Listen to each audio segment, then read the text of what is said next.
The call from my aunt came on a Tuesday afternoon. She asked if I had enjoyed Sarah's wedding over the weekend. I stared at my phone, the silence stretching. I hadn't been invited.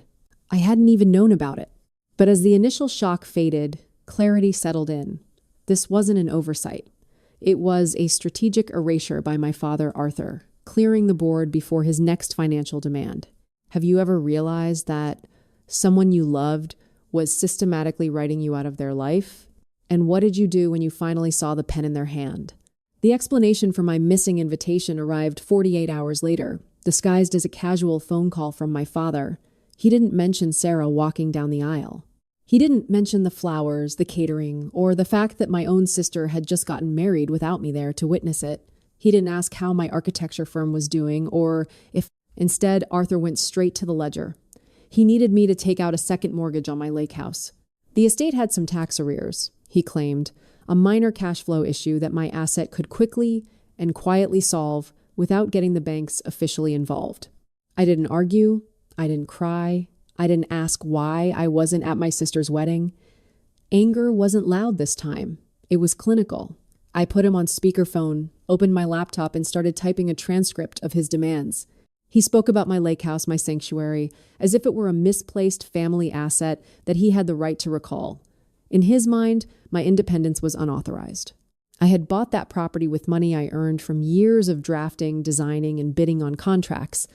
But to him, it was just collateral, waiting to be utilized for his benefit. There is a concept in behavioral psychology regarding toxic family dynamics, often called the golden handcuff theory. It explains why certain parents invest in their children, be it through basic provisions, a college semester, or simply the roof over their heads. They do not view it as raising a child. They view it as buying shares in a subsidiary company. They expect a return on investment, and they believe they hold the controlling stake forever. My father didn't see me as a daughter. He saw me as a diverse portfolio, a line item he could liquidate to cover his own failed management. I stayed silent on the line, letting him talk himself into a corner.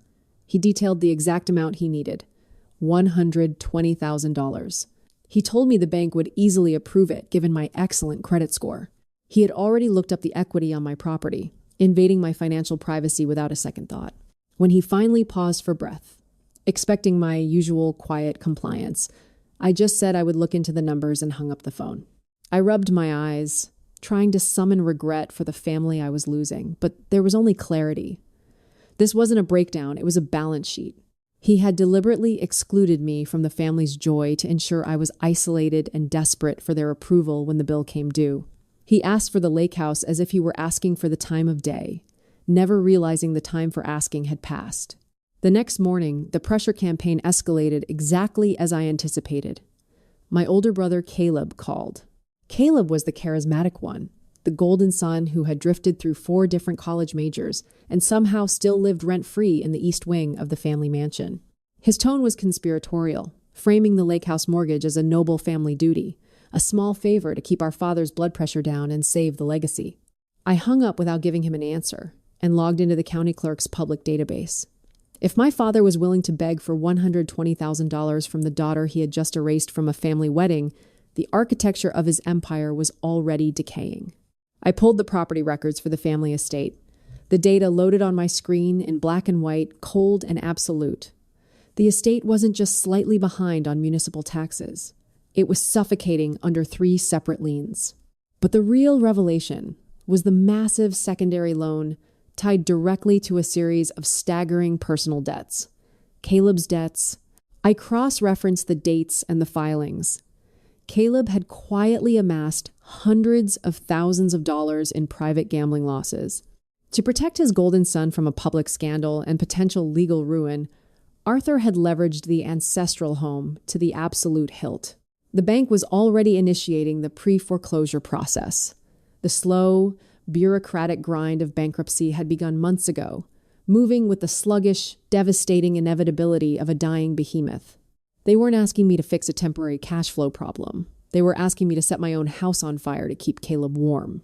I remembered the last time I had visited the estate, noticing the hairline fractures in the grand columns by the driveway, the peeling paint on the custom crown molding. the overgrown landscaping that used to be impeccably manicured. The fissures in the mansion were a perfect metaphor for their failing power. The foundation was rotting from the inside out, hollowed by entitlement and financial illiteracy. Arthur and Caleb had spent years mocking my career, calling my architectural firm a cute little hobby while they managed the real family legacy.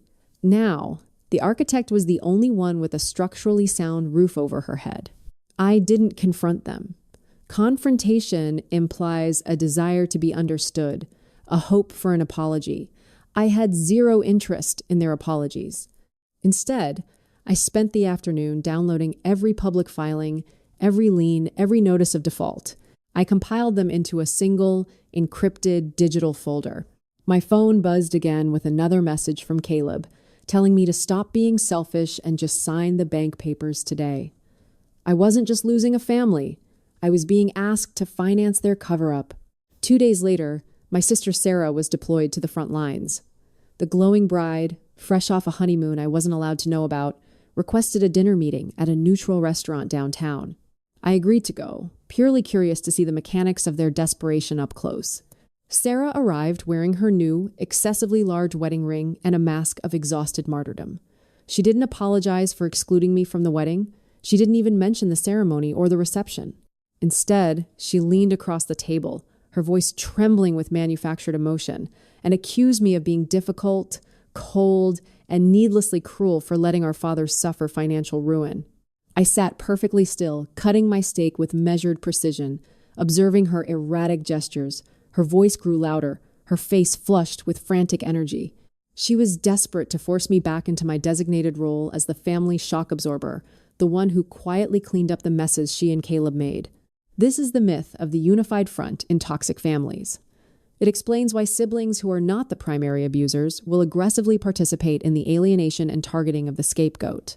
Sarah wasn't attacking me because she genuinely believed I was morally wrong for keeping my house. She was attacking me because the family system requires a sacrificial lamb to function. If I refused to be the financial sponge for Caleb's catastrophic failures, the consequences would inevitably spill over onto her and her new husband. The unified front is never about true loyalty. It is about self-preservation. They band together to protect the golden children from accountability, enforcing the status quo through weaponized guilt. Sarah was not acting purely out of love for our father. She was acting out of fear.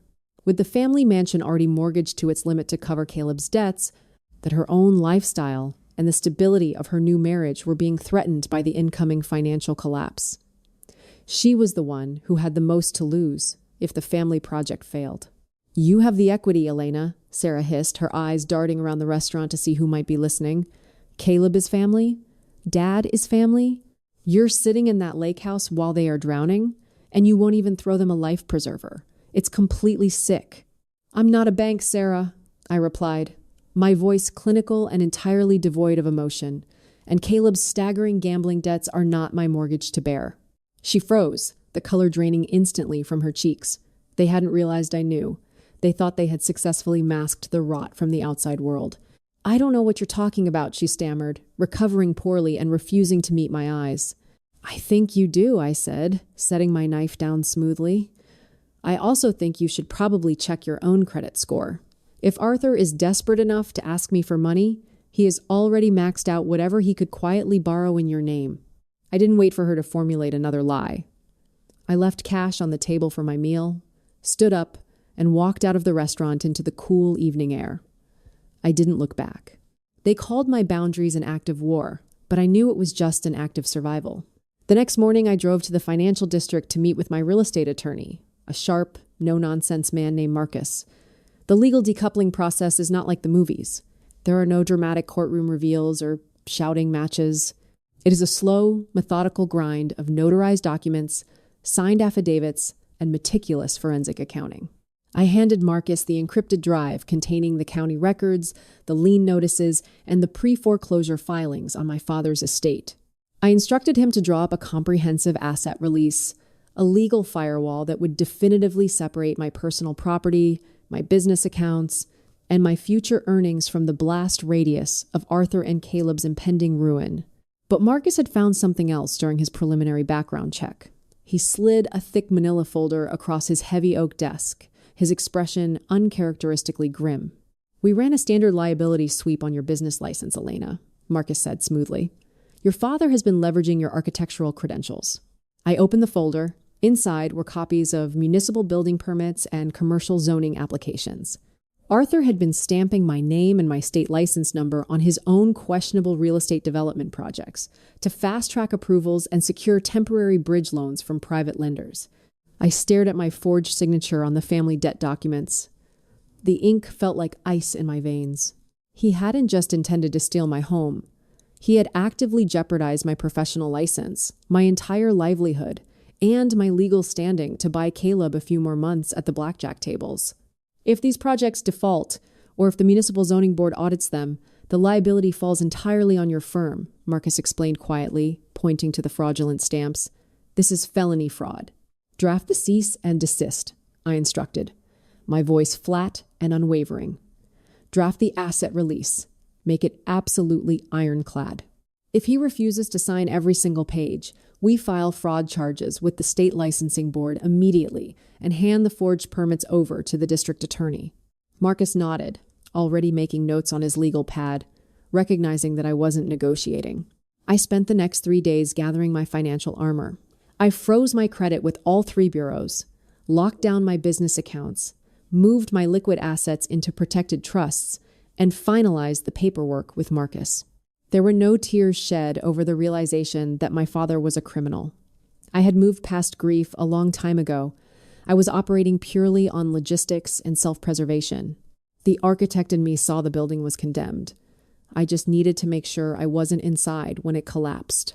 I scheduled the final meeting for Friday afternoon at the family estate. I walked through the heavy mahogany front doors, stepping into the grand foyer that smelled faintly of old money, polished wood, and fresh desperation. Arthur was waiting in the formal dining room, seated at the head of the table like a king surveying his kingdom. Caleb sat to his right, looking remarkably smug for a man who had gambled away his entire inheritance. They had a thick stack of bank loan documents waiting on the table, a pen resting neatly beside it, ready for my signature. I didn't sit down. I dropped a massive, black binder onto the polished wood, letting it land heavily directly over their loan papers. "What is this, Elena?" Arthur demanded, attempting to deploy his deep, patriarchal voice. It was the voice he had used for 3 decades to command absolute compliance, to enforce guilt, and to silence dissent. But today, the frequency fell flat. It had absolutely no impact on me. "That is the reality of your situation," I said, my tone clinical and detached. "Page 1 is the notice of default from the bank. Page 4 outlines Caleb's secondary loan defaults in excruciating detail. Page 12 is the audit of the municipal permits you fraudulently filed using my architectural license." Arthur's face drained of color, turning a sickly shade of gray. Caleb's smug expression dissolved instantly into pure, unadulterated panic. "Elena, you listen to me," Arthur started, rising slowly from his chair, his hands gripping the edge of the table. "No, you listen," I cut him off, my voice never rising above a steady conversational volume. "You have exactly 2 choices. Choice 1, you and Caleb sign the asset release documents in that binder right now, legally severing my name, my firm, and my properties from this estate and your catastrophic debts. You relinquish any future claim to my assets, and you sign the sworn affidavit admitting to the forged architectural permits. And if we don't?" Caleb stammered, shrinking back into his leather seat. "Choice 2, I replied, staring directly into my father's eyes. "I walk out that door, and my attorney publicly files the fraud charges with the state licensing board. The bank accelerates the foreclosure process, the municipal board pulls your development licenses, and the resulting public scandal ends both of your careers by Monday morning." Arthur stared at me, his mouth opening and closing silently. He looked at the binder, then at Caleb, who was frantically shaking his head in terror. There was no screaming. There was no dramatic crying. It was just the sterile, unarguable presentation of public record data. My father had spent his entire life bullying his way through problems, throwing his weight around, expecting everyone else to absorb the impact of his failures.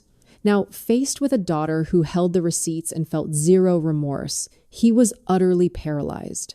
My father's pride, once his armor, was now the weight dragging him under. The silence in the dining room stretched for 2 full minutes, heavy and suffocating. Arthur looked at the damning documents, then up at me, desperately searching my face for a crack in the ice, a glimmer of the compliant daughter he could manipulate with a sigh or a stern look. He found absolutely nothing. Wordlessly, his hands trembling slightly, Arthur picked up his heavy gold pen. He knew that if he refused, I would immediately trigger the state licensing board audit and hand the forged permits to the district attorney.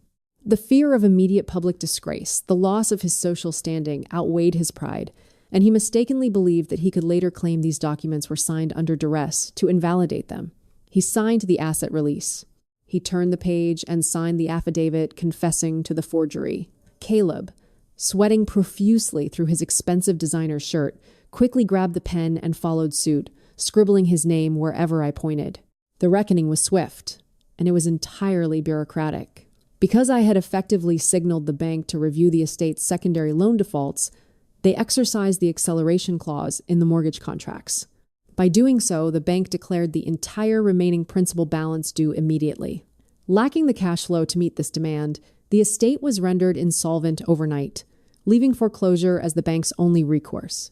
Without my lake house equity to serve as an emergency bridge loan, the estate went into full foreclosure within 45 days. The bank moved aggressively, seizing the ancestral home with clinical efficiency. The luxury cars were quietly repossessed in the middle of the night. There was no cinematic explosion, no police raiding the property with sirens blaring, no dramatic prison sentences. Reality is far more mundane and far more devastating. They simply went broke. They filed for Chapter 7 bankruptcy, watching as their remaining assets were systematically liquidated to satisfy the creditors Caleb had enriched. Arthur was forced to quietly resign from his executive board seats, citing vague health reasons, though everyone in their tight-knit social circle knew the brutal truth. They lost the exclusive country club memberships. They lost the status they had spent a lifetime guarding with such vicious exclusivity. Stripped of their wealth, they were forced to rent a mediocre 3-bedroom apartment in a suburb they used to actively mock. It wasn't an immediate fall. It was a long, humiliating slide down the socioeconomic ladder. They exhausted their lines of credit, sold off the remaining liquid assets, and burned through their social capital until their only option left was a cramped, mediocre apartment in a suburb they once spent years mocking. They became exactly what they feared most: ordinary. I drove past the estate on the day the bank officially locked the doors. I parked my car across the street and watched through the windshield as movers carried out the last of Arthur's antique furniture. I saw them from a distance, loading a rusted rental truck in the pouring rain, looking more like ghosts of their former selves than the men who once owned this street. There was no grandeur, only the hollow, frantic movements of 2 people who had finally hit rock bottom. I felt a profound, calming detachment. I wasn't watching my family lose their cherished home. I was watching strangers face the mathematical consequences of their own arithmetic. They had tried to balance their failing books with my blood, and the math had simply failed them. I put the car in drive and pulled away, not bothering to honk or wave. I left them in the foyer of a house that no longer belonged to them, and for the first time, I felt the air was clean. Over the next few months, as the bankruptcy proceedings finalized and their social circle quietly distanced themselves, I found myself untethered from the last remnants of my old life. By the time the season turned, I had sold my lake house, securing the capital needed to relocate my architectural firm to Denver. I wanted a new city, a new skyline, a blank blueprint where my name meant nothing but the quality of my work. During my first week in my new downtown office, a letter arrived, forwarded from my old address. The sharp, aggressive handwriting was unmistakably Arthur's.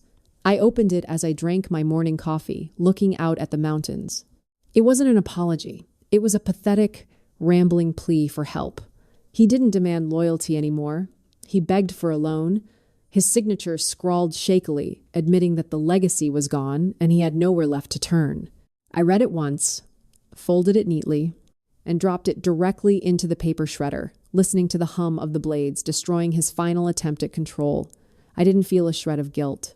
I've come to realize that holding on to anger is just another way of staying connected to people who don't deserve your energy. Forgiveness isn't always for the other person. Sometimes it's the only way to set yourself free. I don't forgive what they did to me, the way they treated me like an asset rather than a human being. But I forgive myself for walking away without looking back. It hasn't been easy. There are nights when the silence in my new studio feels heavy, and the weight of the years spent trying to prove my worth to people who couldn't see me finally catches up. But that exhaustion is a small price to pay for the stillness I've found. I found my peace in the quiet hum of my architectural studio, in drafting structures that are genuinely built to last, founded on solid ground rather than lies, secrets, and financial ruin. Family is not determined by shared DNA or historical obligation. True family is defined by who respects your right to exist, who celebrates your stability instead of viewing it as an emergency resource to be mercilessly mined. I didn't lose a family. I just stopped funding a performance I was never supposed to star in.